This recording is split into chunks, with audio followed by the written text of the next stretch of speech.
Now, just a little warning before we begin, there's going to be some rather minor spoilers in this video for the Andor series up through the 5th episode, so if you're not all caught up and you don't want absolutely anything ruined at all, you may want to consider skipping this video for now. Okay, so with the recent announcement of Ezra Bridger being cast in the upcoming Ahsoka series, and if you haven't heard, he's going to be played by Iman Esfandi, and then when you factor in that we know from The Mandalorian Season 2 that Ahsoka is indeed looking for Grand Admiral Thrawn, and no doubt because she's keeping her promise to Ezra to come and find him made in Rebels Season 4 when the two met in the World Between Worlds.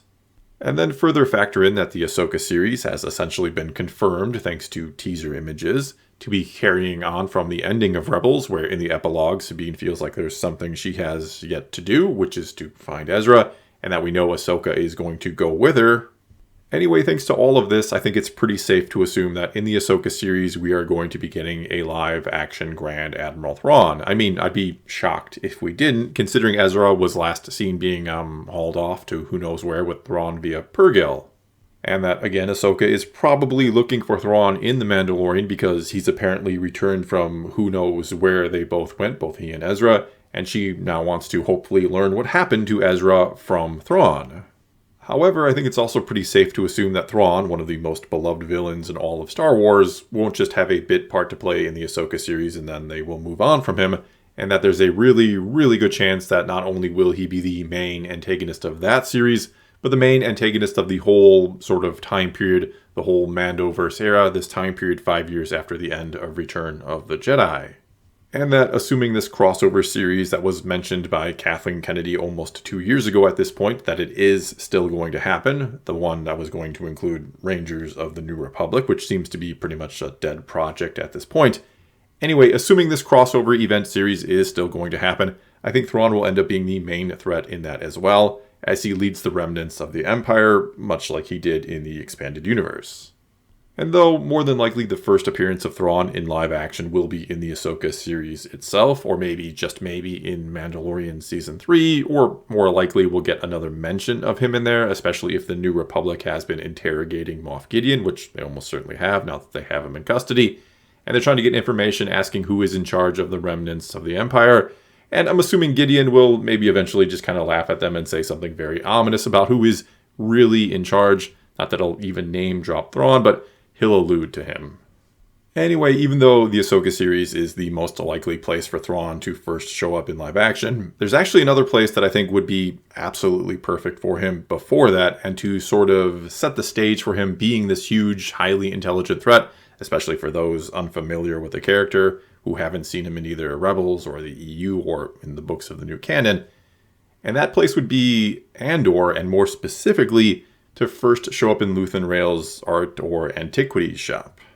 I mean, and this is where we get into some spoilers, we already know from the end of the last episode that Luthen is afraid of the upcoming heist on Aldhani going wrong and then it being tracked back to him. So what if Thrawn is the one who puts it all together somehow? What if he pays Luthen's shop a visit and we get to watch these two kind of engage in a sort of battle of the wits as they discuss art and history and all of these good things that Thrawn is famous for, of course. One where Thrawn starts to put it all together to sort of entrap Luthen, if you will. I mean, what better way is there to introduce Thrawn to someone for the first time and to, you could say, excite the fans who do know him?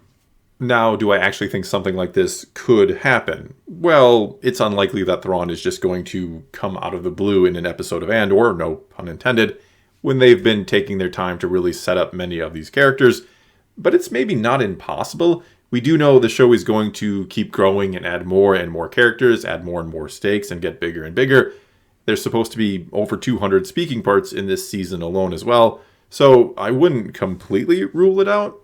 Even though, yeah, we have heard from Tony Gilroy, the showrunner of Andor, that he was kind of more or less trying to actively avoid any and all fan service, but he's also said the series will include characters that make sense to be in the series. And honestly, Thrawn would make sense in this series. He would be the absolute perfect character to show how intelligent and cunning the Empire, or certain members of it, can actually be. And unlike in Rebels, where Thrawn was a bit watered down so that they didn't find a way to just deal with the Ghost crew in one single episode like he probably would have and should have in all reality,